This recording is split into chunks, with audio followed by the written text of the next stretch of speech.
तो दोस्तों, बाबा the explainer हाजिर है और आज मैं एक्सप्लेन करूंगा एक Tamil horror fantasy film with dark comedy जिसका नाम है मरगथा नानायम। तो चलिए अब बिना किसी देरी के जल्दी से वीडियो स्टार्ट करते हैं।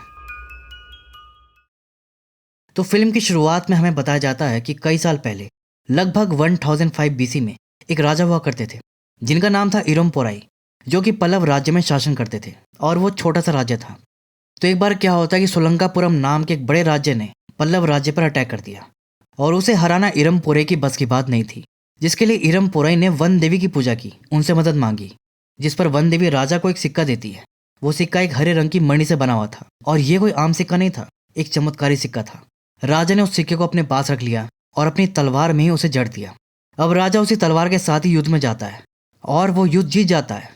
राजा को अब यह समझ आ चुका था कि जब तक उसके पास वो सिक्का है उसे कोई नहीं हरा सकता। बस फिर क्या, राजा ने उस चमत्कारी सिक्के की शक्ति से अपने सभी दुश्मन राजाओं को हरा दिया, अपनी छोटी सी डायनेस्टी को एक बड़े एम्पायर में बदल दिया। राजा की कई संतानें थी, लेकिन उसने उस सिक्का किसी को भी नहीं दिया, अपने अंतिम समय तक अपने पास ही रखा। अब उसकी इच्छा का सम्मान करते हुए उसके घर वालों ने राजा की समाधि में उसकी बॉडी के साथ ही उसकी तलवार को भी दफना दिया जिसमें वो सिक्का लगा था। और उसके बाद उस सिक्के को किसी ने भी हासिल करने की कोशिश नहीं की, क्योंकि उनका यह मानना था कि राजा की आत्मा उस सिक्के की रक्षा करती है। लेकिन फिर इसके कई साल बाद समय बदला, सत्ता बदली और अब वो सिक्का एक इतिहास बन गया। फिर 1990 में कोई एक प्रोफेसर था, उसने राजा की समाधि को ढूंढा और उसकी तलवार में जो सिक्का लगा था उसको निकाल लिया। लेकिन राजा का भूत इससे गुस्सा हो गया और उसने प्रोफेसर को मार दिया। उसके बाद जिसने भी उस सिक्के को चुराया, इनफैक्ट उसे हाथ भी लगाया, राजा के भूत ने उसको नहीं छोड़ा। अब ऐसे ही 1992 में ये सिक्का एक और आदमी ने हासिल किया। वो आदमी उसे एक बॉक्स में रखकर एक जगह छुपा देता है और फिर उसके बाद वो अपने घर जा रहा था कि तभी रास्ते में एक पुराना सा ट्रक उसका रास्ता रोक लेता है। वो आदमी अपने स्कूटर से उतरकर उस ट्रक को सामने से हटने के लिए कहता है, जिस पर वो ट्रक उस आदमी को उड़ा के निकल जाता है। उसकी मौत हो जाती है। और ये कोई नॉर्मल ट्रक नहीं था, वो एक भूतिया ट्रक था जिसे कि राजा का भूत ही कंट्रोल करता है। खैर, इसके बाद कहानी प्रेजेंट टाइम में आती है, जहां पर हम देखते हैं सेंगुतवन को। अब उसे शॉर्ट में सब सेंगू बुलाते थे, तो हम भी उसे सेंगू ही बुलाएंगे। अब सेंगू का एक दोस्त था जिसका नाम था इलेंगो, और ये जो इलेंगो था एक स्मगलर के साथ काम करता था, उसका नाम था रामदास। और ये बहुत पहले से यहाँ काम कर रहा था। रामदास की ये बहुत रिस्पेक्ट करता था, उसको रामदास भाई बुलाता था। कुल मिलाकर ये उसके माई बाप की तरह था। रामदास ने शादी वादी नहीं कर रखी थी, उसका कोई नहीं था, उसके घर में बस एक बूढ़ी माँ थी। तो ये तो हो गया इलेंगो और रामदास के बारे में। अब ये जो सेंगू था, ये पहले गांव में रहता था इलेंगो की तरह। इसके पास कोई काम नहीं था, इसको पैसे कमाने थे। तो इलेंगो जो उसका दोस्त गांव में ही रहता था, लेकिन अब शहर में जम गया था, तो वो भी इसको बुला लिया और ये आ गया। तो अभी काम में नया है और सीख रहा है। इसके अलावा सेंगू को यहाँ पर एक लड़की पसंद आ गई थी। वो लड़की इसको पहली बार बस स्टैंड में दिखी थी। तब से हर बार ये बस स्टैंड में जाता है और उसको देखता है। धीरे धीरे इलेंगो अब उसको काम भी सिखा देता है और अब ये दोनों साथ में मिलकर स्मगलिंग किया करते। और जब भी सेंगू को टाइम मिलता, वो बस स्टैंड पर उस लड़की को देखने जरूर जाता था, लेकिन बस देखा ही था, उसको बात नहीं किया था। और अब तक ये लड़की भी नोटिस कर चुकी थी कि ये इसके चक्कर में है। अब काम करते करते सिंगू को ये पता लगता है कि रामदास जो है छोटी मोटी स्मगलिंग करता है, क्योंकि बड़ी डील में रिस्क ज़्यादा होता है और रिस्क उसको लेना नहीं, क्योंकि उससे स्ट्रेस होगा। और डॉक्टर ने उसको स्ट्रेस लेने से बिल्कुल मना किया था, क्योंकि वो हार्ट का पेशेंट है, इसलिए वो तो कहता कि कम में काम चलाओ। लेकिन सेंगू को तो कम समय में ज़्यादा पैसे कमाने थे कि अठन्नी चमन्नी के लिए थोड़ी ना मैं गाँव से आया हूँ। तो इस चक्कर में इसकी एक बार रामदास भाई से बहस भी हो जाती है और अब उसका काम में मन नहीं लग रहा था। अब हर बार की तरह उसी बस स्टैंड में उसी लड़की को देखने जाता है, लेकिन अब वो क्या देखा कि कोई बाइक वाला लड़का उस लड़की को लेने आया था। अब सेंगू कहता कि यार ये कौन है, पहली बार देखा इसको तो। और वो लड़का सेंगू को देखता हुआ इधर ही आ रहा था। फिर सेंगू के सामने वो बाइक रोकता है और कहता कि मेरा नाम है दिनेश और उसका नाम चाणक्य है, मतलब लड़की का नाम चाणक्य है। ध्यान रहे, चाणक्य नहीं, चाणक्य। खैर, दिनेश कहता कि मुझे पता है कि तू 2 महीनों से इसके पीछे पड़ा हुआ है, लेकिन अब तू भी एक बात जान ले, ये मेरे मंगेतर है, हमारी शादी होने वाली है, तो इसका पीछा छोड़ दे, समझा, या फिर समझाऊं अच्छे से। अब ये जानकर सिंगू को तो बहुत बुरा लगता है, उसका तो दिल टूट जाता है ना। इस पर लेंगो तो लड़ने आ जाता है कि बस बहुत हो गया तेरा। तो सेंगू उसको रोक देता है कि भाई तू रुक जा, और चाणक्य से कहता है कि देखो, मैं बस एक बार तुम्हारी आवाज़ सुनना चाहता हूँ, बस मेरे लिए इतना ही बहुत होगा, प्लीज़ कुछ बोलो। लेकिन चाणक्य कुछ नहीं बोलती और मुंह घुमा लेती है। और दिनेश ऐसे अपना एटीट्यूड दिखाता हुआ चाणक्य को लेकर निकल जाता है। और सिंगू को तो ऐसी फीलिंग आई जैसे वो उसके दिल पर ही बाइक चलाता हुआ निकल गया। तो ये तो भाई रो दिया। जिस पर इलेंगो उसको दोस्त की तरह चुप करवाता है कि ये क्या कर रहा है, पागल है क्या तू, रो रहा है, अरे तुझे और अच्छी लड़की मिल जाएगी, छोड़ इसको चल। इसके बाद सीन कट होता है और हम देखते हैं जॉन नाम के आदमी को। अब जॉन यहाँ पर एक दलाल होता है, गुंडों का दलाल। तो उसके पास लोग काम लेकर आते थे और फिर ये गुंडों से बात करके उनकी डील करवाता था। तो चाइना से एक चाइनीज आदमी इसके पास आता है और उसको वही चमत्कारी सिक्का चाहिए था। उसी को चुराने का कॉन्ट्रैक्ट ये देने आया था। अब जॉन को पता था कि सिक्का वाला मामला गड़बड़ है, तो पहले तो ये मना कर देता है, लेकिन वो चाइनीज कहता है कि वो बदले में 10 करोड़ देने को तैयार है। तब इसको लालच आ गया कि 10 करोड़ है तो कट भी ज़्यादा मिलेगा, तो ये मान गया। और फिर जितने भी छोटे मोटे गैंग को जानता था सबसे बात करता है, लेकिन उस सिक्के के बारे में सुनते ही हर कोई मना कर देता है। बावजूद इसके कि 10 करोड़ मिलेंगे फिर भी मना कर देते हैं, क्योंकि पैसों से ज़्यादा सबको अपनी जान प्यारी थी। सबको पता था कि उसकी हिस्ट्री कितनी खराब है। हर कोई जानता था कि वो सिक्का श्रापित है, क्योंकि इससे पहले जितने भी गुंडों ने उसको चुराने की कोशिश करी है उन सब की बहुत ही अजीब सर्कमस्टेंसेस में मौत हो चुकी है। सबको यकीन था कि सिक्के को छुआ तो मौत पक्की है, तो कोई भी इसके लिए तैयार नहीं होता। अब छोटे से मीडियम लेवल के सारे स्मगलर्स ने जब मना कर दिया तो ये क्या करता है, यहाँ के सबसे बड़े स्मगलर से बात करता है, जिसका नाम था ट्विंकल रामनाथ, जो कि काफ़ी बड़ा डायमंड्स का स्मगलर था। और उसको पता था कि ट्विंकल रामनाथ जो है उल्टी खोपड़ी का आदमी है, वो डरता वरता नहीं है, तो ये काम वही कर सकता है। तो वो ट्विंकल रामनाथ के राइट हैंड मैन को कॉल करता है। अब क्रेडिट्स में इसका नाम यही दिया गया है, राइट हैंड मैन, तो शॉर्ट में हम इसको बुलाएंगे RHM। तो जॉन RHM को डील के बारे में सब बताता है और RHM जाकर ट्विंकल से बात करता है। लेकिन ट्विंकल जो था वो काफ़ी इगोइस्टिक टाइप का था और उसको डायमंड के सिवा और किसी चीज़ में इंटरेस्ट भी नहीं था, तो उसके लिए तो ये डील आलतू फालतू थी। ऊपर से उसका मानना था कि जॉन की औकात ही नहीं है उसे डील करने की। कहता कि ये साला जॉन छोटा मोटा दलाल इतना बड़ा हो गया कि अब हमसे डील करेगा। तो ट्विंकल तो जॉन पर भड़का हुआ था और शायद चाइनीज लोगों से भी उसको चिढ़ थी। दूसरी तरफ हम सेंगो को देखते हैं, जो कि चाय की टपरी पर खड़ा था। इलेंगो भी साथ में था। तभी वो देखता है चाणक्य को और उसकी शादी हो चुकी थी। उसका पति उसे बाइक पर लेकर वहां से गुजर रहा था। तभी वो बाइक रोक देता है, क्योंकि चाणक्य की सारी बाइक में अटक गई थी। पहले तो उसकी सारी को फाड़ वाड़ के निकालता है और फिर चाणक्य पर गुस्सा करता है कि यहाँ ध्यान नहीं है और पता नहीं कहाँ देखते आ रही है, और उसे थप्पड़ मार देता है। सेंगो दूर से ही देख रहा था। उसे चाणक्य के लिए बहुत बुरा लगता है और उसके पति पर गुस्सा भी आता है, लेकिन वो कुछ नहीं करता। चाणक्य रोती भी उसी को देखते हुए जाती है और उसकी आंखें बहुत कुछ बता रही थी। मतलब कि साफ पता चल रहा था कि उसका पति एक टॉक्सिक आदमी है, विराज डोबियार टाइप। तो सेंगो को उसके लिए बहुत खराब लग रहा था। खैर तभी वहां पर उन्हें जॉन का असिस्टेंट मिल जाता है और इलेंगो भी इसको जानता था। तो ये लोग बातें करने लगते हैं। वो पूछता है कि और काम वाम कैसा चल रहा है। तो ये लोग कहते हैं कि बस वही छोटी मोटी डील चल रही है। इस पर वो बताता है कि एक बड़ा काम है, करोगे, और ये उसी सिक्के वाली डील की बात कर रहा था। दूसरी तरफ ट्विंकल के आदमी लोग जॉन के पास आते हैं और साथ में एक रेडियो लाए थे। उस रेडियो को वहां उसके सामने रख देते हैं और फिर उसके जरिए ट्विंकल बात करता है, और यही इसका स्टाइल था। ये ऐसे ही बात करता था लोगों से। तो ट्विंकल जॉन को यहाँ पर धमका रहा था कि क्यों भाई जॉन के बच्चे, तो वो इतना बड़ा हो गया कि ट्विंकल के साथ डील करेगा। कोई डील वील नहीं होगी, और ये चाइनीज के साथ तो बिल्कुल नहीं होगी। कल तक ये इंडिया में नहीं होना चाहिए, समझा। यहाँ तक कि उसके लोग चाइनीज के हाथ पर गोली भी मार देते हैं और उन्हें धमकाकर चले जाते हैं। अब उनके जाति सेंगो और इलेंगो पहुंच जाते हैं, और सेंगो को ये डील अकेले ही करनी थी, क्योंकि इलेंगो ने तो मना कर दिया था कि वो इसमें साथ नहीं है, क्योंकि वो रामदास भाई के लिए लॉयल था। और रामदास भाई का क्या रूल था कि बड़ी और रिस्क वाली डील नहीं लेनी। तो सेंगो को ये अलग अपनी तरफ से डील करनी थी। इलेंगो ने पहले खुद को अलग कर लिया था। खैर अब सेंगो जॉन से अकेले ही बात करने जाता है, और जॉन जो है वो अभी चाइनीज के हाथ पर पट्टी वट्टी बांध रहा था। तभी सेंगो आकर उसको कहता है कि वो जो काम करवाना चाहता है वो कर देगा, लेकिन जॉन उसको देकर मना कर देता है कि नहीं भाई तुझसे नहीं हो पाएगा। सेंगो कहता है कि अरे आप काम तो बोलो। तो जॉन उसको बताता है कि एक हरे पन्ने वाला चमत्कारी सिक्का है, वो चुराना है। अब सेंगो को तो उसके बारे में कुछ पता ही नहीं था, तो हाँ कर देता है कि काम हो जाएगा। फिर इसके बाद जब वो इलेंगो के साथ वापस लौट रहा होता है और उसे डील के बारे में बताता है कि कोई चमत्कारी सिक्का चुराना है, तो ये सुनते ही इलेंगो के तो होश उड़ जाते हैं, क्योंकि उसे तो पता था ना कि वो सिक्का श्रापित है। खैर अभी वो कुछ नहीं बताता। फिर ये लोग जब रामदास भाई के यहाँ जाते हैं तो वहां पर इलेंगो फिर रामदास भाई को सब बता देता है कि सेंगो वो चमत्कारी सिक्के वाला डील उठा रहा है। अब ये सुनते ही रामदास भाई के चेहरे पर भी हवाइयाँ उड़ जाती हैं, और सेंगो को समझ नहीं आ रहा कि भाई ये हो क्या रहा है। उस सिक्के का नाम सुनते ही लोग ऐसे क्यों कर रहे हैं। पूछता है आखिर ऐसा क्या है उस सिक्के में, जिस पर रामदास भाई बताते हैं कि 20 साल पहले 10 लोगों ने उस सिक्के को चुराने का कॉन्टैक्ट लिया था, लेकिन उनमें से कोई भी जिंदा नहीं बचा है क्योंकि वो सिक्का श्रापित है। वो सिक्का इरुम पोराई नाम के राजा का था और राजा की पूरी कहानी सुनाता है और बताता है कि लोग कहते हैं कि मरने के बाद भी राजा उस सिक्के से ऑब्सेस्ड है। अगर कोई उसको छूता भी है तो राजा का भूत उसे नहीं छोड़ता और अभी तक इस सिक्के के चक्कर में 132 लोग मर चुके हैं। वो सिक्का मौत का दूसरा नाम है, लेकिन सेंगू मान ही नहीं रहा था। वो कहता है ये सब फालतू कहानी है। तब इलेंगो उसको समझाता है कि अरे भाई ये सच है, वो जो लोग उस सिक्के के पीछे मरे हैं ना, उनमें से एक मेरे मामा भी थे। वो सिक्का सच में बहुत डेंजर है। लेकिन सेंगू अभी भी उनकी बात मान ही नहीं रहा था। उसे तो बस 10 करोड़ दिख रहे थे और अब वो इलेंगो को चॉइस देता कि भाई देख ले, तुझे रामदास भाई के साथ छोटी मोटी डील करके ही गुजारा करना है या फिर मेरे साथ काम करना है।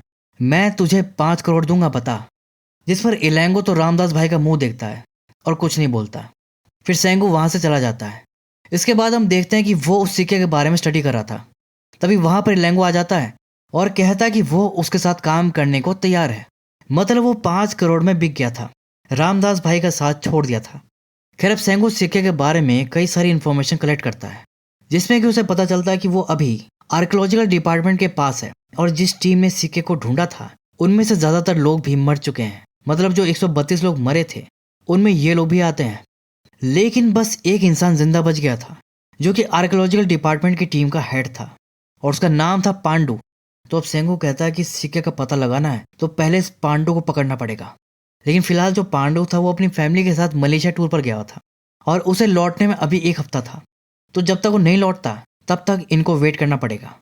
अब इलेंगो कहता है कि भाई वो सब तो ठीक है, लेकिन भाई इस काम में भूत प्रेत का रिस्क है। एक काम करते हैं, मेरे पहचान के एक बाबा हैं, उनसे मिलते हैं, वो कोई उपाय बताएंगे। पहले तो सेंगू मना कर देता कि मैं इन फालतू चीज़ों में नहीं पड़ता, लेकिन इलेंगो भाई अड़ जाता है कि बाबा से मिले बिना वो आगे बढ़ेगा ही नहीं। बस फिर क्या, अब उसकी जिद की वजह से ये बाबा के पास चलने को तैयार हो गया। फिर इलेंगो इसके साथ बाबा के पास चला जाता है, लेकिन सेंगो को इन सब से कोई मतलब नहीं था। इलेंगो ही बाबा से बात कर रहा था, सिक्के विक्के के बारे में सारी बात वही कर रहा था और सेंगो जो था वो बीच बीच में इनको टोंट मार रहा था, कह रहा था कि ये सब फालतू बातें हैं, जिससे बाबा भड़क गए। कहता कि तुम्हें क्या लगता है कि इरम पोरई कोई साधारण राजा था? तुम्हें ये सब मजाक लग रहा है? तो ठीक है, बताओ इस रूम में कितने लोग हैं? तो सेंगू हंस देता कि ये भी कोई बात हुई, 3 लोग हैं। तो बाबा एक नींबू लेकर कुछ मंत्र पढ़ते हैं और फिर वो सेंगू के हाथ में रख देते हैं कि ये लो और मुट्ठी बंद करके फिर देखो। फिर जैसे ही वो उस नींबू को अपनी मुट्ठी में बंद करता है तो अपने चारों तरफ उसको भूत ही भूत दिखाई देते हैं। अब सेंगू ने कभी ऐसा कुछ नहीं देखा था तो डर जाता है, कहता है कि ये सब कौन है? तो बाबा बताते हैं कि ये सब वही 132 लोग हैं जिनकी मौत उस सिक्के को पाने के चक्कर में हुई है। अगर तुम भी उस सिक्के को ऐसे ही छू दोगे तो तुम्हारी भी मौत हो जाएगी इन्हीं की तरह। अब सेंगू कहता है कि तो बाबा कोई उपाय बताइए, जिस पर बाबा उन्हें एक नींबू देते हैं और इसका उपाय बताते हैं और सीन कट हो जाता है। इसके बाद हम देखते हैं कि ये लोग अब घर आ जाते हैं और बाबा ने जो इनको उपाय बताया था वो ये था कि क्योंकि सिक्के को छूने से इनकी मौत हो जाएगी तो ये लोग सिक्का नहीं चुराएंगे, ये लोग एक भूत को बुलाएंगे, वो सिक्का चुरा के लाएगा इनके लिए। और वो जो 132 लोग मरे थे ना, उन्हीं में से एक भूत को बुलाना है। अब ये दोनों सोच रहे थे कि उन 132 लोगों में से किसके भूत को बुलाएं। तो इलेंगो कहता है कि उसके मामा भी उनमें से एक है, तो उन्हीं को बुला लेते हैं, क्योंकि भूत अगर अपनी जान पहचान का होगा तो ज़्यादा अच्छा रहेगा। बस फिर क्या, अब यही तय होता है कि वो मामा के भूत को बुलाएंगे।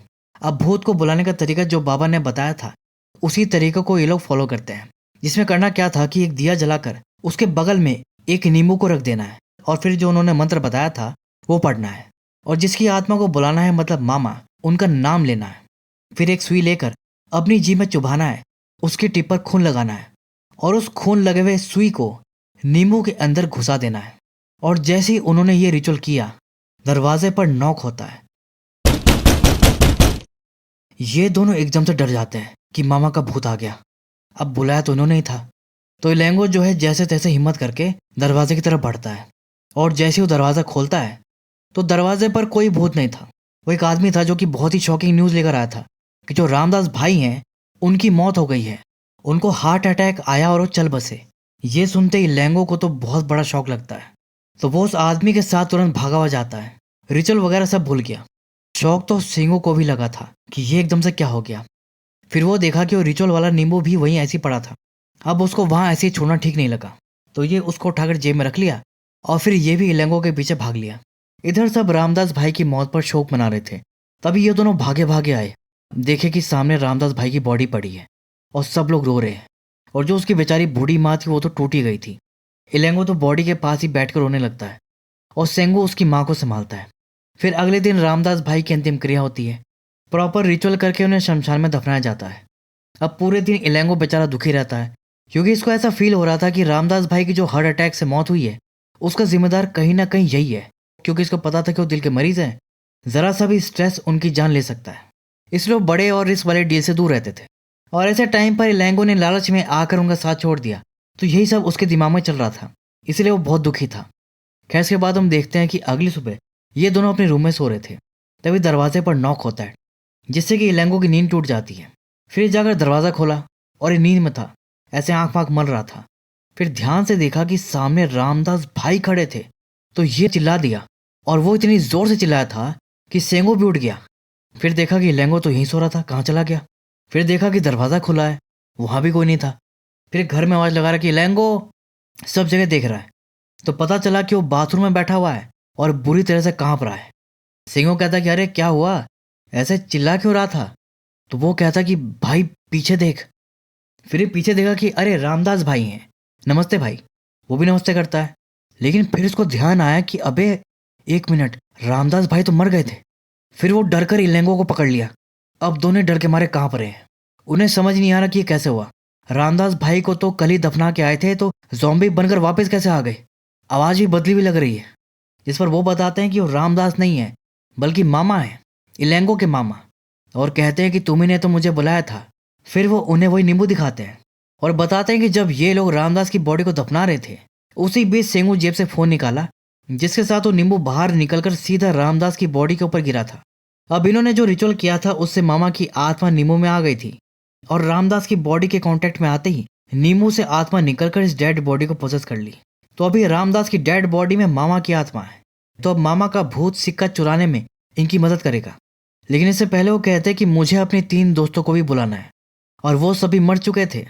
और कहते हैं कि इसके जैसी 3 और ताज़ा लाश ला कर दो। तो ये बोलते हैं कि अरे हमने आपको बुलाया है सिक्का चुराने के लिए, तो अब और भूतों को क्यों बुला रहे हो। मामा कहते हैं क्योंकि मैं अपने दोस्तों के बिना नहीं रह सकता, लेकिन इनको और भूत नहीं चाहिए थे। तो ये क्या करते हैं, मामा को लेकर बाबा के पास जाते हैं। सिंगू कहता है कि ये भूत तो डिमांड कर रहा है कि इसको अपने दोस्त भी बुलाने हैं, और 3 ताज़ा लाशें मांग रहा है। नहीं बाबा, हमें ये सब नहीं चाहिए, सिक्का विक्का कुछ नहीं चाहिए, आप इसको वापस भेज दो। लेकिन बाबा कहते हैं कि अब ये पॉसिबल नहीं है।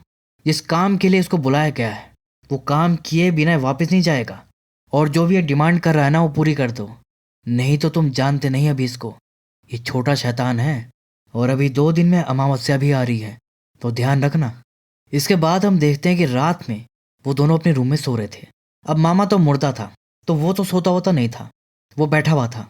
तभी वो अचानक से उठता है और ज़ॉम्बी की तरह चलकर इनके पास आता है, और फिर इनके पास बैठकर दोनों के सर पर ऐसे हाथ रखता है, जिससे कि दोनों की बॉडी हवा में घुलकर खत्म होने लगती है।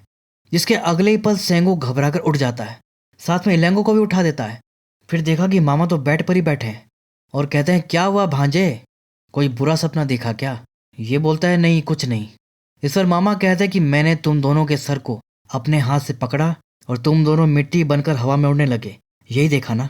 सेंगू समझ जाता है कि ये सपना इसी ने दिखाया, मतलब ये एक तरह की वार्निंग थी कि इसका काम नहीं किया तो हमें मार देगा। सेंगू डर जाता है और कहता है देखिए आपकी जो भी डिमांड है हम पूरी करने को तैयार हैं, लेकिन 3 ताज़ा लाश का इंतजाम ये हम कैसे करेंगे, समझ नहीं आ रहा। मामा कहते हैं कि अरे भांजे तुम इतना टेंशन क्यों ले रहे हो, लाश मैं लाकर देता हूँ ना तुमको, चलो। फिर वो मामा के साथ गाड़ी में निकल गए, और मामा जैसा बोल रहे थे वैसा वैसा वो कर रहे थे। फिर रास्ते में एक फुटपाथ के पास वो गाड़ी रुकवा दी है। वहाँ पर कुछ लोग सो रहे थे, और मामा कहते हैं कि जाओ उस आदमी को उठा कर लाओ। लेकिन इलेंगो मना करता है कि नहीं मामा, वो बेचारा गरीब आराम से सो रहा है, उसको छोड़ दो। मामा कहते हैं कि अरे वो पहले से मरा हुआ है। सिंगू कहता है कि आपको कैसे पता। मामा कहते हैं कि भूलो मत, मैं एक भूत हूँ, कौन जिंदा है कौन मरने वाला है मैं सब जानता हूँ। अब टाइम वेस्ट मत करो, जाओ उसकी बॉडी को लेकर आओ। फिर इलेंगो और सेंगू जाकर उसको उठाने लगते हैं, लेकिन तभी वो आदमी उठकर बैठ जाता है। मामा कहते हैं कि अरे ये नहीं, बगल वाला है यार। अब वो आदमी पूछ रहा है क्या बात है, क्यों उठाया। इस पर इलेंगो रोते हुए बोलता है कि सॉरी भाई, बगल वाले को उठाना था भाई। वो कहता है अच्छा तो तुम इसके पोते हो, ये तो रात में ही मर गया, इलेंगो भी यही बोलता कि हाँ भाई, इनका पोता हूँ, लेने आया हूँ। जिस पर वो आदमी उसको सुनाता भी है कि इतनी फिक्र थी तो घर से क्यों निकाला था। अब वो क्या बोलते। वो चुपचाप लाश को गाड़ी में रखे और चल दिए। इसके बाद रास्ते में अचानक एक बाइक वाला उनकी गाड़ी से टकराने वाला था, तो ये उस पर गुस्सा करते कि अबे देखता नहीं क्या तेरे को। और वो बिना कुछ बोले चुपचाप निकल गया। और मामा कहते कि अरे उसको क्यों डांट रहे हो, वही तो है अगली बॉडी। सिंगू कहता है कि क्या ये मरने वाला है, अरे तो उसको बचाते हैं। लेकिन मामा उसे रोक देते कि रुक जा, किस्मत को कोई नहीं बदल सकता, बस चुपचाप उसका पीछा करते रहो। फिर वो देखे कि वो रास्ते में एक जगह बाइक रोक के टॉयलेट करने जाता है, और तभी पीछे से एक ट्रक आ रहा था। इतने में वो वापस आकर बाइक पर बैठा कि तभी वो ट्रक फुल स्पीड से उसकी तरफ ही आ रहा था। इनको लगा कि वो ट्रक वाला ही इसको उड़ा देगा, लेकिन वो ट्रक बिल्कुल उसके साइड से गुजर गया, वो बच गया, ऐसा उनको लगा। क्योंकि दूसरे ही पल वो बेजान होकर गिर गया और उसकी मौत हो गई। क्योंकि ट्रक के पीछे दरांती रखी थी, जो कि इतनी स्पीड से उसकी गर्दन से लगा कि उसकी गर्दन ही कट गई। ट्रक वाले ने जैसे देखा वो तो गाड़ी भगा दिया, और फिर मामा के कहने पर वो उस आदमी की बॉडी को भी उठाकर ले आए। तो 2 बॉडी तो उनको मिल गई थी, और अब ये तीसरी और आखिरी बॉडी को लेने जाते हैं। अब कुछ दूर रास्ते में मामा फिर से गाड़ी रुकवा देते हैं और एक घर के सामने पॉइंट करते हुए कहते हैं कि तीसरी बॉडी यहाँ से मिलेगी। और वो लोग तुरंत जाने लगे, लेकिन मामा उनको रोक देते कि रुको, जल्दबाजी मत करो। तभी अंदर से खट से कुछ आवाज आती है। मामा कहता है कि हाँ, काम हो गया, अब जाओ। फिर वो दोनों घर के अंदर जाते हैं और वहां पर बिल्कुल अंधेरा था। और तभी उन्होंने क्या देखा कि वहां पर कोई लड़की फांसी लगा ली थी और उसकी लाश वहां पर झूल रही थी। इलेंगो तो बहुत डर गया। फिर जब वो लाश को नीचे उतारे, लाइट में उसका चेहरा देखे, तो पता चला कि वो चाणक्य थी। मतलब अपने टॉक्सिक पति से तंग आकर वो बेचारी फांसी लगा ली थी। अब चाणक्य की मौत से तो सेंगू को इतना बड़ा शौक लगता है कि वो वहीं पर बेहोश हो जाता है। इसके बाद जब उसे होश आता है तो अपने घर पर था। इलेंगो उसके बगल में बैठा था। होश में आते ही ये उसे चाणक्य के बारे में पूछता है, तो इलेंगो बताता है कि मामा, चाणक्य और वो दोनों बॉडी के साथ वहां अंदर हैं। बहुत देर से पता नहीं क्या कर रहे हैं। दरवाजा भी खटखटा है लेकिन अभी तक नहीं खोले हैं। फिर ये जाकर दरवाजा पीटता है कि ये दरवाजा खोलो, उन बॉडीज के साथ क्या कर रहे हो।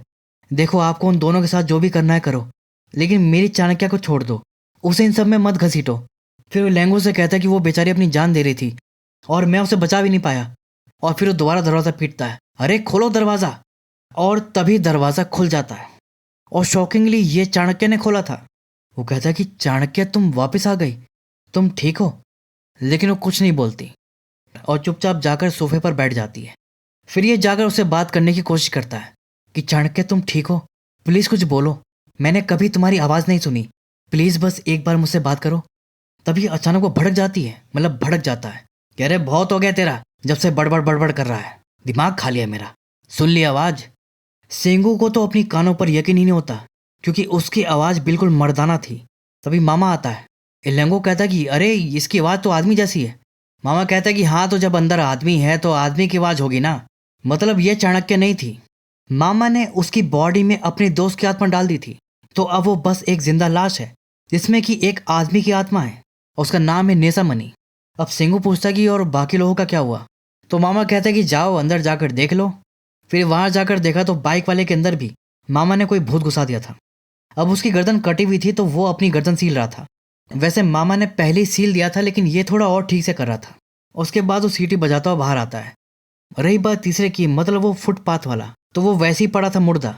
फिर मामा बताया कि वो बहुत ट्राई किया लेकिन इसके अंदर आत्मा नहीं डाल पाए, शायद इसको मरे हुए ज़्यादा टाइम हो गया। फिर वो दोनों पूछते हैं कि अब इसका क्या करें। मामा कहते हैं कि इसे ले जाकर गाड़ना पड़ेगा और क्या। और फिर वो उसको ले जाकर गाड़ आते हैं।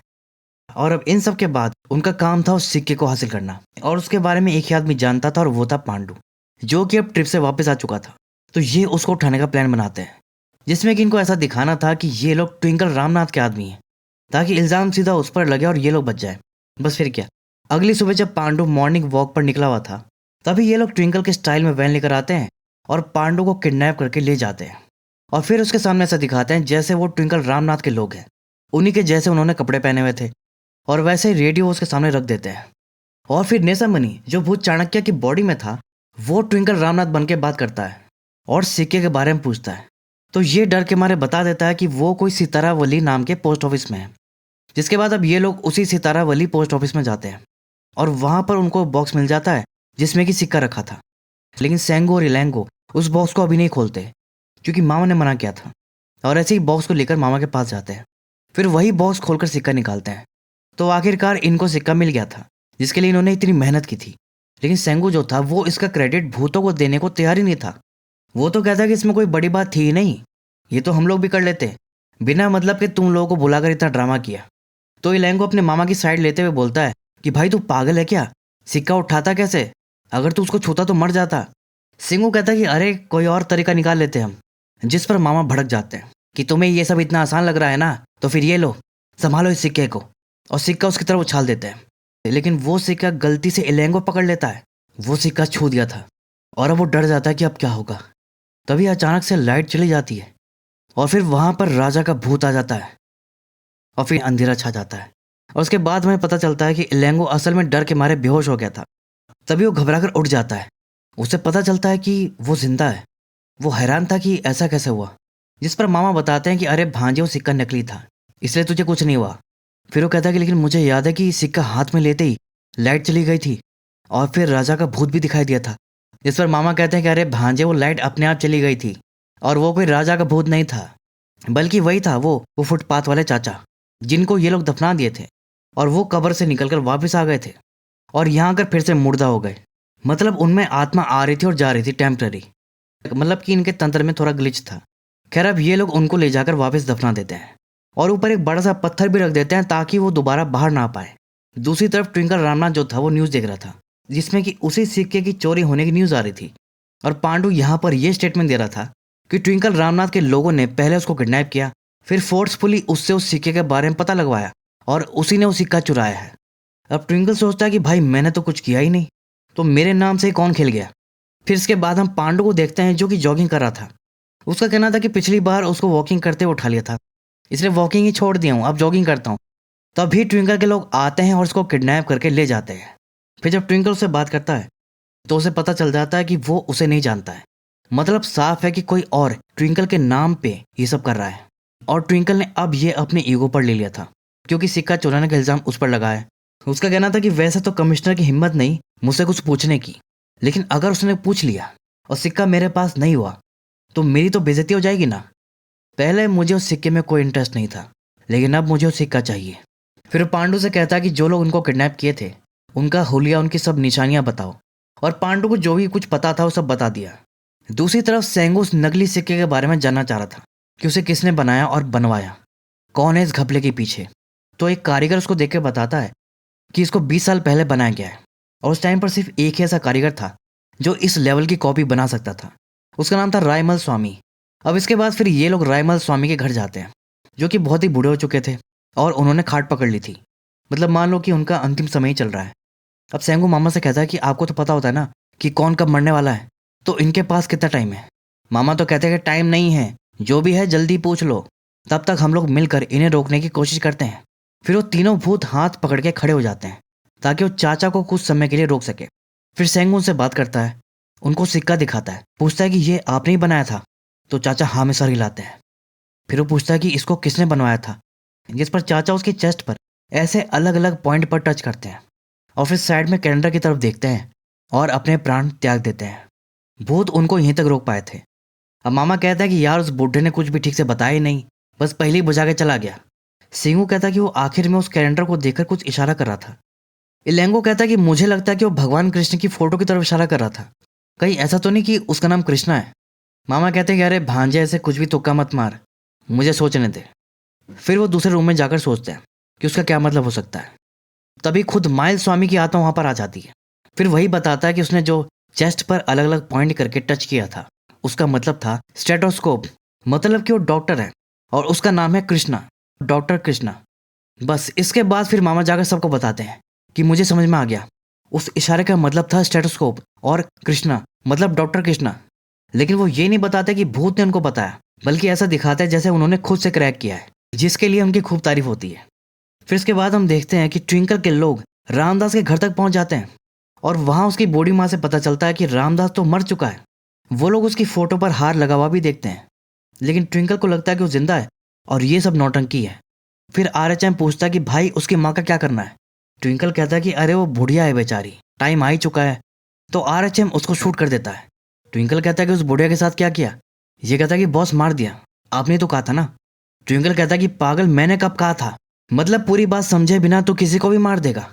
फिर आरएचएम देखा कि दादी तो जिंदा है, क्योंकि गोली गलती से मिस हो गई थी।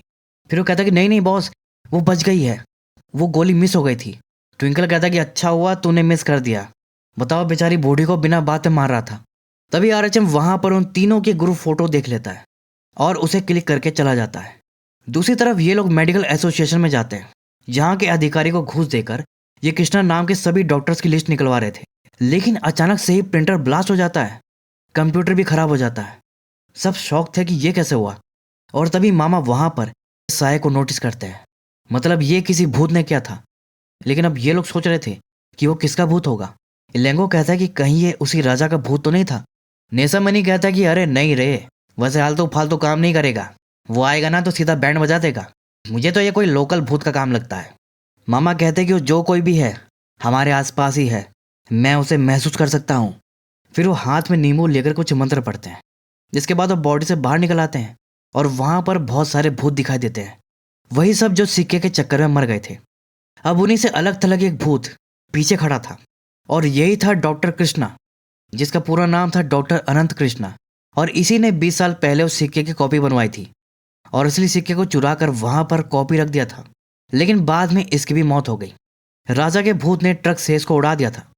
यही सीन हमने स्टार्टिंग में देखा था, और वो जो प्रिंटर उड़ाया था वो डॉक्टर कृष्णा के भूत ने किया था। इस पर मामा उससे कहते हैं कि क्यों परेशान कर रहे हो इनको। वो कहता है कि उस सिक्के को हाथ लगाने से ही मेरी मौत हुई है, उनके साथ ऐसा ना हो इसलिए मैं उन्हें रोक रहा हूँ। मामा कहता है कि अरे तुम उस सिक्के को हासिल नहीं कर पाए इसलिए तुम इनसे जल रहे हो और कुछ नहीं, भाग जाओ यहाँ से, छोड़ दो इनको। फिर उस सारे भूत को साथ में कर लेते हैं।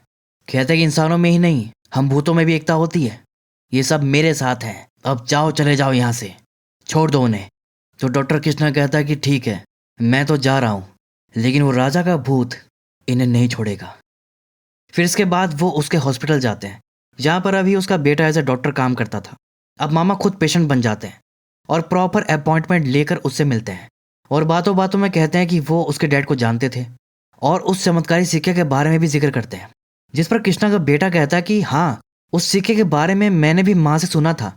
इनफैक्ट मेरे पापा एंटीक्स आइटम के बहुत बड़े शौकीन थे, उन्होंने एक घर भी बनाया हुआ था जहाँ पर वो उन सबको रखते थे। सेंगू पूछता है कि अच्छा वो जगह कहाँ पर है। जिस पर कृष्णा का बेटा कहता है लेकिन ये सब आप क्यों पूछ रहे हो और मैं आपको क्यों बताऊं। सेंगू कहता है कि अरे इसको बेहोश करो। तो नेसामनी तुरंत उसको कुछ सूंघा देता है और फिर उसे लेकर बाहर जा रहा होता है। तभी अचानक चाणक्य का पति उसको देख लेता है। कहता है कि कितने दिनों से तुझे ढूंढ रहा हूं, अब जाकर मिली है, मुझे धोखा देकर ये किस आदमी के साथ घूम रही है तू। और फिर उसे थप्पड़ मारता है। इसके बाद डॉक्टर को भी हटा देता है। अब वो तो वैसी दवाई के असर में था तो वो तो गिर जाता है और फिर ये उसे मारने लगता है। लेकिन इसको क्या पता था कि ये भूत है। बस फिर क्या, अब वो पलट कर उसे ऐसी लात मारता है कि वो उड़ता हुआ दूर जाकर गिरता है। और फिर उसके पास आकर कहता है कि क्यों बे साले, बहुत बड़ा गुंडा है तू, बताओ मुझे ऐसे मार रहा है तो इस बेचारी लड़की को कितना मारा होगा तूने, साले अब तेरी खैर नहीं। फिर वो उसको पीटना शुरू कर दिया। तभी सेंगू और मामा ये देखकर उसको पकड़ने आते हैं कि अरे अभी चलो यहाँ से फंस जाएंगे। लेकिन नेसामनी तो उसे छोड़ ही नहीं रहा था, उसको पीटे जा रहा था। तो दोनों जबरदस्ती उसे पकड़ कर ले जाते हैं, क्योंकि अभी उन्हें किसी लफड़े में नहीं पड़ना था। इसके बाद हम देखते हैं कि वो डॉक्टर को किडनैप कर लिए थे और उसे वो एंटीक्स आइटम वाले घर के बारे में पूछ रहे थे कि तभी दरवाजे पर नॉक होता है। तो पहले ये डॉक्टर को अंदर कमरे में ले जाकर छुपा देते हैं। फिर ये दरवाज़ा खोले तो वो ट्विंकल के आदमी लोग थे। फिर अपने स्टाइल में वो लोग वहाँ पर रेडियो रखते हैं। फिर आरएचएम उसे ऑन करता है तो पहले तो गाना बजता है, जिसे सुनकर वो बाइक वाले के अंदर जो भूत था वो नाचने लगता है। तभी आरएचएम फ्रीक्वेंसी चेंज करके ट्विंकल से कनेक्ट करता है। फिर ट्विंकल कहता है कि नमस्कार, मैं ट्विंकल रामनाथ बोल रहा हूँ। तो भूत कहता है कि अरे ये न्यूज़ चैनल हटाओ यार, वही गाने वाला चैनल लगाओ ना। तो आरएचएम कहता है कि अबे ये न्यूज़ वाले नहीं हैं, भाई हैं। अच्छा भाई हैं, और भाई कैसे हो, घर में सब ठीक है, बाल बच्चे सब बढ़िया। ट्विंकल कहता है कि अबे कौन है ये पागल, गोली मार बे इसको। तो आरएचएम उसको शूट कर दिया, लेकिन वो तो भूत था तो ऑब्वियसली उसको कुछ नहीं होता। और कहता है कि अरे ये क्या किया भाई, मेरी शर्ट पे छेद कर दिया तूने। ट्विंकल कहता है कि अब ये साला कौन बोल रहा है, इसको भी गोली मार। तो आरएचएम कहता है कि भाई वही बोल रहा है, उसको गोली मारी भाई, लेकिन उसको कुछ नहीं हुआ। ट्विंकल कहता है कि तो फिर से मिस कर दिया क्या, अच्छा एक काम कर, इसके बगल में जो खड़ा है उसको गोली मार दे। और बगल में तो सेंगू था, मतलब हीरो की जान खतरे में थी। तो उसे बचाने के लिए हीरोइन सामने आ गई और गोली उसको लग गई और फिर पूरा इमोशनल सीन क्रिएट हो गया। वो सेंगू के बाहों में थी, वो उसके लिए कुछ नहीं कर पाया और वो उसकी बाहों में ही दम तोड़ दी। फिर सेंगू रोने लगता है और ये देखकर गुंडे लोगों को भी बुरा लगने लगता है कि अरे ये तो बहुत गलत हुआ। तभी वो भूत उठ के कहता है कि कैसा उल्लू बनाया, और फिर नाचने लगता है। फिर बाकी भूत भी नाचने लगते हैं और गुंडों को कुछ भी समझ नहीं आ रहा था कि ये क्या हो रहा है, इन पर गोली असर क्यों नहीं कर रही। तो फिर वो क्या करते हैं कि मास्क लगाकर बेहोश करने वाली गैस छोड़ देते हैं, जिससे कि वो लोग बेहोश हो जाते हैं और फिर वो उन्हें अपने अड्डे पर ले जाते हैं, जहाँ ट्विंकल मामा को रामदास ही समझ रहा था और कहता है कि मरने का नाटक करके तू पुलिस को बेवकूफ़ बना सकता है, लेकिन हमें नहीं। चल बता कि वो चमत्कारी सिक्का कहाँ है। मामा कहते हैं कि हमारे पास नहीं है, हमने अभी उसे निकाला ही नहीं। ट्विंकल कहता है कि ये लोग ऐसे नहीं बताएंगे, सालों को टॉर्चर करो। इसके बाद वो चला गया और फिर आरएचएम उन्हें टॉर्चर रूम में ले जाकर छोड़ दिया, जहाँ पर ट्विंकल का टॉर्चर मैन और उसका असिस्टेंट होता है। शुरुआत वो मामा से करता है, उनको पकड़ के चेयर पर बैठा देता है और नीचे बर्तन रख देता है। मामा पूछता है कि ये क्यों, तो वो कहता है कि इसमें तेरा खून भरूंगा। और फिर वो ड्रिल मशीन मामा के पैर में घुसा देता है, लेकिन ना तो उन्हें दर्द होता है और ना ही खून निकलता है। ये चौंक जाता है। दूसरी तरफ उसका असिस्टेंट वो बाइक वाले भूत को टॉर्चर कर रहा था, उसको थप्पड़ मारे जा रहा था, लेकिन उसको भी कुछ नहीं हो रहा था। इधर वो टॉर्चर मैन कहता है कि अबे तेरी बॉडी में खून क्यों नहीं है। मामा कहता है कि नहीं है तो तुझे इसमें क्या दिक्कत है। वो कहता है लेकिन मुझे खून चाहिए। मामा कहता है अच्छा खून चाहिए तो ले। उसके पैर में घुसा दिए, जिससे वो लड़खड़ाता हुआ बेहोश होकर गिर गया। इधर वो दूसरा गुंडा अभी भी भूत को थप्पड़ मारे जा रहा है और वो मना किया जा रहा है कि भाई रुक जा, मेरी गर्दन निकल जाएगी, लेकिन ये नहीं रुका और फिर इतनी जोर से उछल के झापड़ मारा कि उसका सर ही अलग होकर गिर गया और अब वो बिना सर के भी खड़ा था और उसका कटा हुआ सर अभी भी बात कर रहा था कि मना किया था तुझे, रुक जा, ये देख क्या कर दिया अब। और अब वो उसे ऐसा झापड़ मारता है कि वो भी बेहोश होकर गिर जाता है। फिर इसके बाद हम देखते हैं कि ट्विंकल वापस आता है तो उसे पता चलता है कि उसके लोग बेहोश पड़े और वो सब भाग चुके हैं, वो भी इन्हीं की गाड़ी लेकर, क्योंकि आरएचएम चाबी गाड़ी में छोड़ दिया था। लेकिन गाड़ी में जीपीएस लगा हुआ था, जिससे वो लोग उन्हें ट्रैक करने लगते हैं कि वो लोग कहाँ जा रहे हैं। और इधर डॉक्टर इनको लेकर उसी घर पर आ गया था जहाँ इसके पिता कृष्णा एंटिक्स आइटम रखते थे। वो कहता है कि सिक्का यहीं कहीं होगा, आप ढूंढ लो, अभी मुझे गर्मी से चक्कर आ रहा है तो मैं कार में जाकर बैठता हूँ। लेकिन नेसामनी कहता कि ये तो कहीं नहीं जाएगा, बैठ यहीं पर, और उसे फिर बेहोश कर दिया। अब इसके बाद वो लोग सिक्का ढूंढने लगते हैं और जल्द ही एक अलमारी में उन्हें वो सिक्का वाला बॉक्स मिल जाता है और उसे भी बिना खोले वो ऐसे ही लेकर चले जाते हैं। और अब मामा उसे खोलने वाले थे, लेकिन पहले वो दोनों से कहता है कि तुम लोग बाहर जाओ। तो सेंगो को अजीब लगता है कि हमें बाहर जाने को क्यों बोल रहे हैं। वो कहता है कि हम नहीं जाएंगे, इसे खोल कर दिखाओ। मामा कहता है कि बहस मत करो, जो बोला है वो करो। तो सेंगो जाने का बहाना करता है और फिर फटाक से बॉक्स छीन लेता है और उसे खोलकर देख लेता है। और मामा के मना करते करते वो सिक्के को हाथ में उठा लेता है और उसे देखते ही रह जाता है। और तभी इलेंगो भी वो सिक्का हाथ में लेकर देखने लगता है, जैसे वो उससे हिप्नोटाइज हो गया हो। और तभी मामा बताते हैं कि उस सिक्के में ही ऐसी शक्ति है कि उसे देख लिया तो छूने का मन करेगा, इसलिए वो उन्हें बाहर जाने के लिए कह रहे थे। फिर मामा उनसे सिक्का छुड़ाकर बॉक्स में डाल देते हैं और उसे बंद कर देते हैं। और तब ये लोग होश में आते हैं और इन्हें याद भी नहीं था कि इन्होंने सिक्का छू लिया है, और अभी मामा उनको बताते भी नहीं तो डर जाते। फिर सेंगू जॉन को कॉल करके बता देता है कि वो सिक्का हमें मिल गया है, हम लेकर आ रहे हैं, और फिर वो सबके साथ निकल जाता है। दूसरी तरफ हम जॉन और उस चाइनीज को देखते हैं, वो भी रास्ते में ही थे। इसके बाद हम देखते हैं कि सेंगू सुनसान रोड पर कार रोक के उनका वेट कर रहा होता है और इतने में ये लोग भी आ जाते हैं। जॉन कार को कुछ दूर पहले ही रोक देता है और फिर उस चाइनीज के साथ पैदल चलकर आता है। साथ में लाल बैग भी था जिसमें 10 करोड़ थे। और अब इनकी बारी थी। सेंगू मामा को भेजता है कि आप जाओ डील करके आओ, लेकिन तभी मामा को पता नहीं क्या हो जाता है। वो आंखें फाड़े सामने देख रहे थे और फिर सबसे कहता है कि वो सामने देखो। सामने वही भूतिया ट्रक खड़ा था, लेकिन सेंगू और इलेंगो को तो पता ही नहीं था। वो तो सोच रहे थे कि ये कोई पुराना सा ट्रक है। तब मामा उनको बताते हैं कि मुझे याद आ गया, ये वही ट्रक है जिसने मुझे मारा था। बाकी सबको भी याद आ जाता है कि हाँ ये वही ट्रक है। फिर सेंगू नोटिस किया कि अरे इस ट्रक में तो ड्राइवर ही नहीं दिख रहा। तो मामा बताते हैं कि क्योंकि इसे इरम पुराई का भूत चलाता है। तो ये लोग डर जाते हैं कि मतलब वो इस सिक्के की वजह से हमें मारने आ रहा है। तभी जॉन उनको फोन करता है कि क्या हुआ, सिक्का लेकर आओ। इतने में ट्रक उनके पास आ गया। सेंगू कहता है कि अरे तुम्हारे पीछे ट्रक है, भागो। लेकिन इससे पहले वो समझ पाते ट्रक ने उन्हें उड़ा दिया। दोनों रोड के अगल बगल फेंका गए और उनकी मौत हो गई। और अब वो ट्रक तेजी से इन लोगों की तरफ बढ़ रहा था। सब लोग खूब चिल्ला रहे हैं कि गाड़ी निकालो, जल्दी करो। लेकिन सेंगू क्या करता है, वो गाड़ी ट्रक की तरफ ही भगा देता है। जैसे ही दोनों पास आते हैं तो वो कट मार के आगे निकल जाता है और वो लाल बैग भी पकड़ लेता है। फिर आगे गाड़ी रोक कर वो बैग को प्रॉपर अंदर ले लेता है। तभी वो देखे कि वो ट्रक भी रुक कर रिवर्स हो रहा था। तो सेंगू तुरंत गाड़ी स्टार्ट करके भगा देता है। अब ये देखे कि वो ट्रक उनके पीछे नहीं था, वो उसे दूर छोड़ दिए थे। सबका ध्यान अभी पीछे ही था और इसी चक्कर में इन्होंने एक आदमी को उड़ा दिया। फिर एक कार से निकल के देखे तो वो वही चाचा थे, फुटपाथ वाले। तो फिर ये उसे दोबारा दफनाने जाते हैं। लेकिन तभी बीच में ही उनमें आत्मा आ जाती है और उस आत्मा का नाम था कमल। और अब उन पर गुस्सा करने लगता है कि तुम बार बार मुझको दफना क्यों देते हो।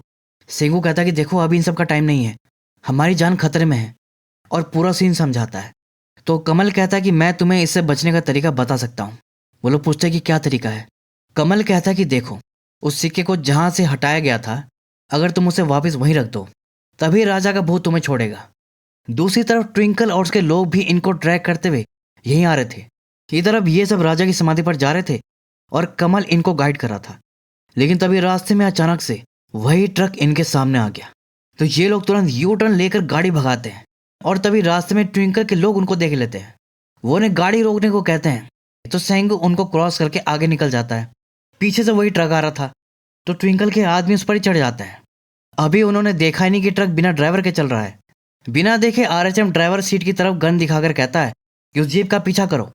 दूसरी तरफ कमल बताता है कि 1990 में प्रोफेसर सुंदरम पहला आदमी था जिसने उस सिक्के को बाहर निकाला था। ये उसी प्रोफेसर का ट्रक है। राजा के भूत ने उसको मार दिया और उसकी गाड़ी को पकड़ लिया। इधर वो जो ट्रक था वो रुक जाता है क्योंकि वो एक लोहे के स्ट्रक्चर में अड़ रहा था और आरएचएम भूत को सुना रहा है कि कैसे गाड़ी चलाता है, पागल है क्या। फिर वो ड्राइवर सीट खोलकर देखा तो वहां तो कोई नहीं था। ये कहता है कि अबे ड्राइवर कहाँ चला गया। फिर अपने साथी को बोला कि यहीं कहीं होगा, देख। अब वहीं से एक आदमी गुजर रहा था। ये उसी को ड्राइवर समझ के रोक लेते हैं। वो कहता है कौन ड्राइवर, मैं तो पायलट हूँ। आरएचएम कहता है कि अबे फालतू मजाक का टाइम नहीं है, चल जल्दी कर, ट्रक को निकाल यहाँ से। तो भड़क जाता है कि अबे कहा ना मैं ड्राइवर नहीं हूँ। अब वो लाठी ले रखा था तो उन पर ही चला देता है। तभी ट्विंकल आ जाता है, कहता है कि ये क्या हो रहा है ये सब। तो आरएचएम कहता है कि देखो ना भाई, ये इस ट्रक का ड्राइवर है, इसको निकालने के लिए बोला तो कहता है कि पायलट है, अब आप ही बात करो इससे। इस पर वो आदमी कहता है कि सर मैं सच कह रहा हूँ, मैं अमेरिका में पायलट हूँ। मैंने मन्नत मांगी थी कि पायलट की जॉब लग जाएगी तो तिरुपति पैदल जाऊंगा। अब ये दोनों मुझे रास्ते में रोक लिए और ड्राइवर बताने लगे, बताओ मेरी बेइज्जती कर दी। तो ट्विंकल अपने आदमी की तरफ से उसे सॉरी बोलता है और कहता है कि आप जाओ। इधर ये सब लोग राजा की समाधि पर पहुंच जाते हैं। वहां पर एक हाथी की मूर्ति थी, उसी के नीचे समाधि थी। अब वो उसे पुश करके हटाने में लगे हैं कि तभी ट्विंकल भी आ गया। सबसे पहले सेंगू ने उसको देखा और सबको पता कि अबे ट्विंकल आ गया, जल्दी करो, जोर लगाओ। लेकिन वो उनसे मूव नहीं हो रहा था। इतने में ट्विंकल वहीं आ जाता है और गन तान कर बोलता है कि लाओ सिक्का मुझे दो। तो सेंगू कहता है कि अरे उस सिक्के को छुआ तो राजा का भूत तुम्हें मार देगा, हम भी उसी से बचने के लिए यहाँ पर आए हैं। लेकिन ट्विंकल नहीं मानता, कहता है भूत आएगा तो हम देख लेंगे, तुम सिक्का दो। सेंगू कहता है कि ठीक है, लेकिन पहले मैं उसे समाधि के नीचे रखूंगा, उसके बाद तुम उसे ले लेना।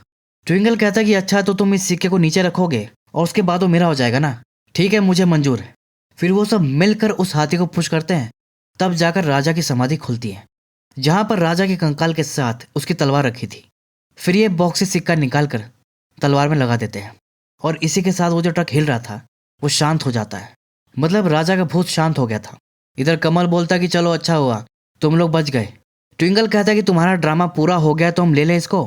तभी आरएचएम फट से सिक्का उठा लेता है और फिर ये लोग वहां से जाने लगते हैं।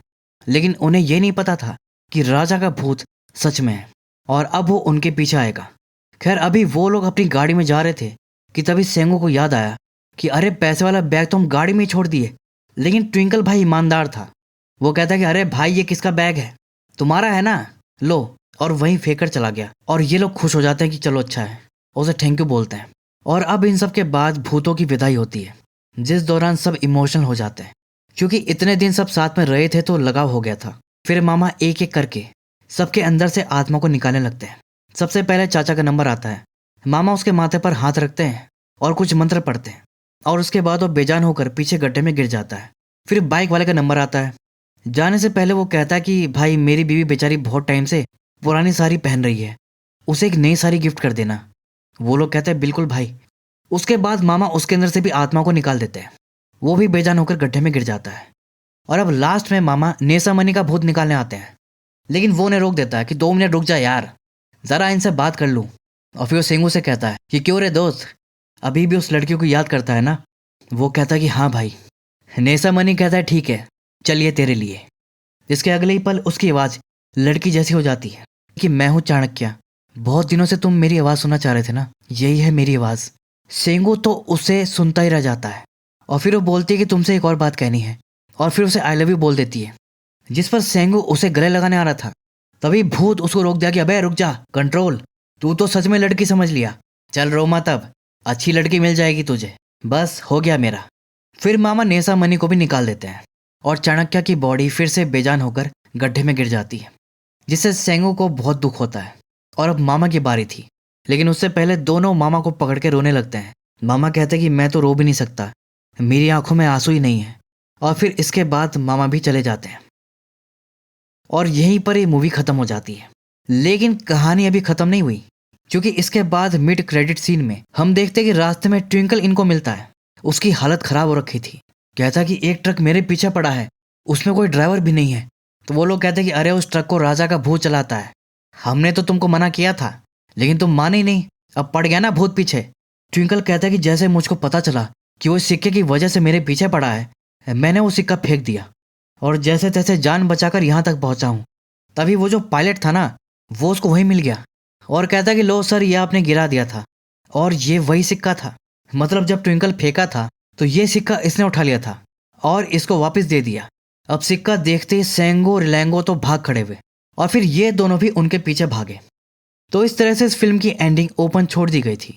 और अभी हफ्ते पहले एक न्यूज़ आई है कि इसके सेकंड पार्ट की शूटिंग भी कंप्लीट हो चुकी है। मतलब कि इस साल के एंड में या फिर अगले साल ये फिल्म आ सकती है। तो दोस्तों आज के लिए इतना ही। उम्मीद करता हूँ कि आपको ये एक्सप्लेनेशन पसंद आया होगा। तो मैं अब आपको मिलता हूँ अगली वीडियो में। तब तक के लिए take care and keep watching.